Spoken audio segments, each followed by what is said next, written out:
All right, we are finally getting some real deal disc golf. Disc golf is officially back.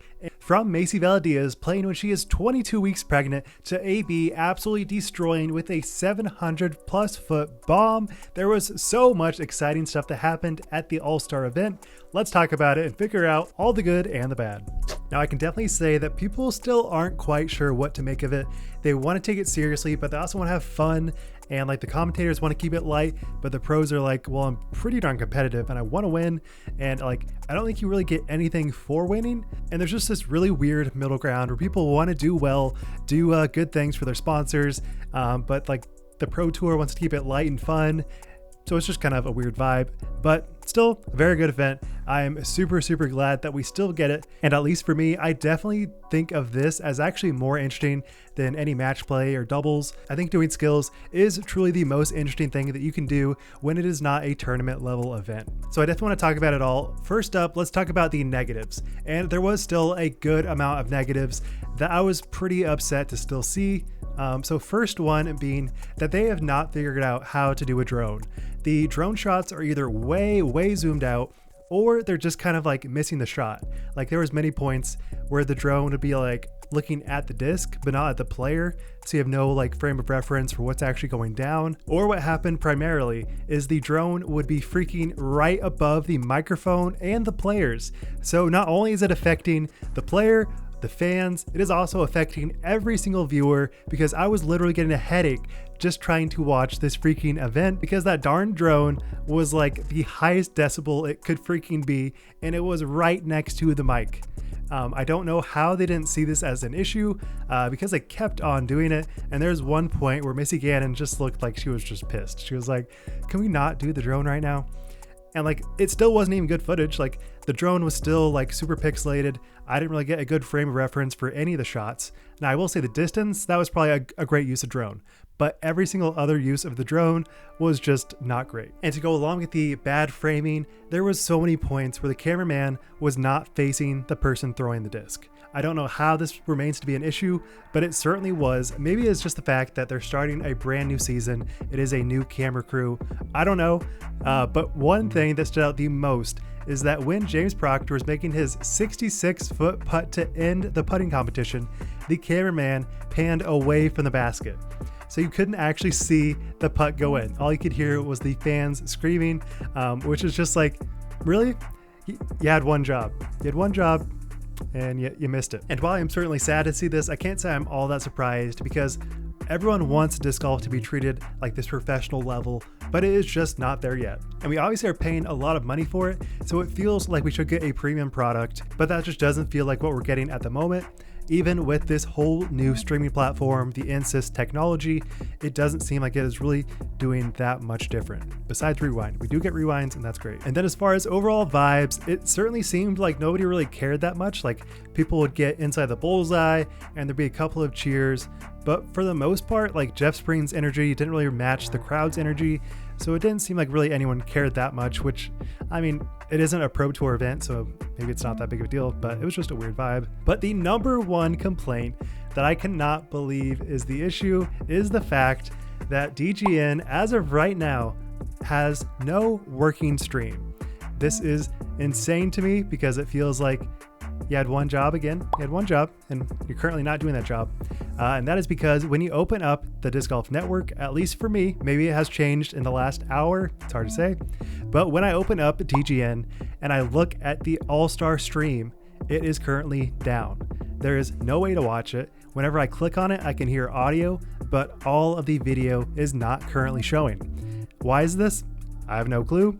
When I minimize it, I can actually see it in like a small window, so it's obviously there, but I can't stream it.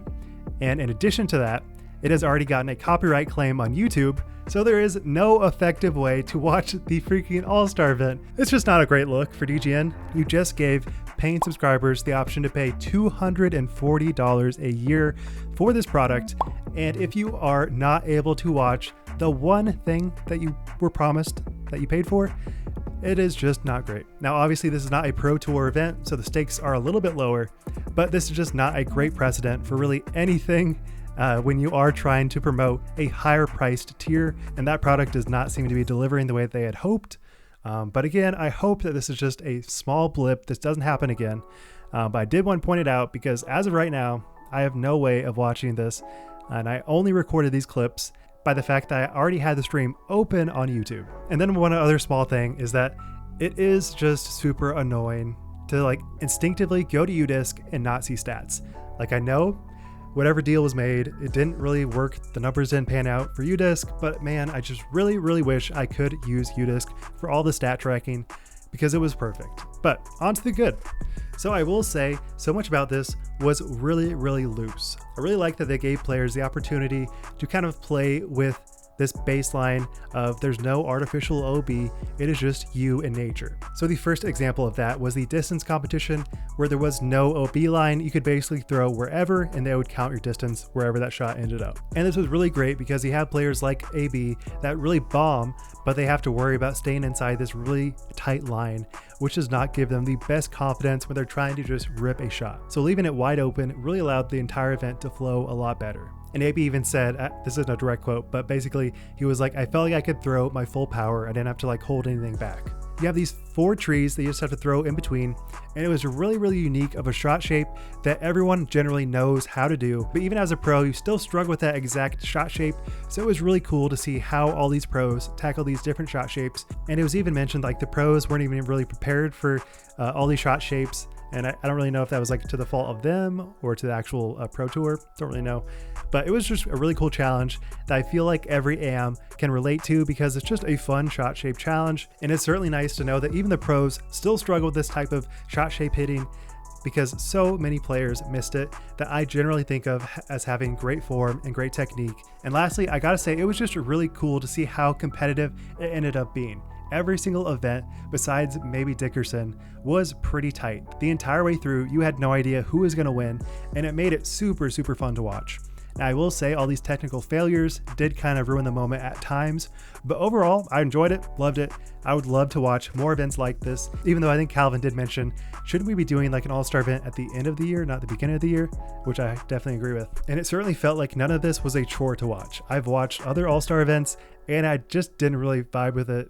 Wasn't really super cool to watch. It felt definitely like a slog, whereas this felt fun. I was engaged the whole way through. Even with the technical difficulties, it was just a super fun event. All right, so quickly on to the highlights. First up, distance competition. It definitely felt clear as to who was going to win. For FPO, Ellie Ezra totally beasted, dominated everyone. I thought Ella Hansen might win, but after seeing Ellie Ezra throw, she is truly the GOAT as far as distance goes in FPO, and I'm definitely excited to see how she plays for the rest of the year because she is truly a competitor that we have not seen before in the FPO division. And then for MPO, it is kind of hilarious because AB just destroyed his second shot with 703 feet. Nobody had any chance of even getting close to him, so the entire event just kind of felt like it was a nothing burger, which was still fun because I love seeing people shred. But besides Albert Tom ripping off his shirt and having an undershirt that said like I love Max D, which is just a hilarious shirt. Love the commitment to the bit. But besides that, everyone's shot was pretty meh. As far as the accuracy competition goes, it was nothing notable, but I will say that the FPO division had one of the most insane moments where you have Macie Velediaz, who is 22 weeks pregnant, showing up a bunch of FPO players, which has to make them feel like, what the heck? Like, how is she doing this? But it definitely goes to show that form is way more important than any amount of power you could ever have as far as accuracy goes. And she almost made it to the finals, which is just insane. And it definitely makes me wonder, is there a potential where Macie wins an Elite Series while pregnant? I don't know if that's actually a reality, but it would be insane if we did live in that reality. And then for MPO, it was just a total annihilation from Chris Dickerson. He was just totally robotic, robot chicken once again, had basically no one even coming close to him. He had so many parked shots and it really felt like it lined up perfectly for him, but also he is a tactician, so I'm not surprised with this result. And then on the flip side, the goose was not loose. It was not his day. And then last up we have putting, which it kind of went the way that you expect it to. We have Ohn the dog Scoggins totally destroying everybody, but Kat did give her a bit of a run.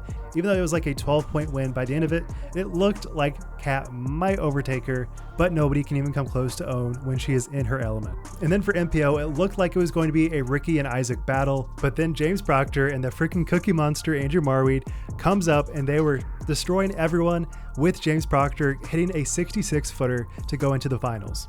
And even though James Proctor gave him a bit of a run, no one really can compete with Andrew Marweed because he is just so freaking consistent when it comes to circle 2 putts that there is just no match for anyone, and he ended it with a 66 footer. Overall, such a great time. I am so excited that we get disc golf back again. Obviously, it is not without its faults. There was a lot of bad things that did happen, but I am still so excited that we get disc golf back again. Were you annoyed at these moments that I brought up, or were you kind of like, whatever, it is what it is? I'd love to know. Thank you so much for watching. Wild Runs, signing out. Peace. I'm currently in a hotel office and I definitely want to get out because it is like 1,000,000 degrees. So with that, Wild Runs, signing out. Peace.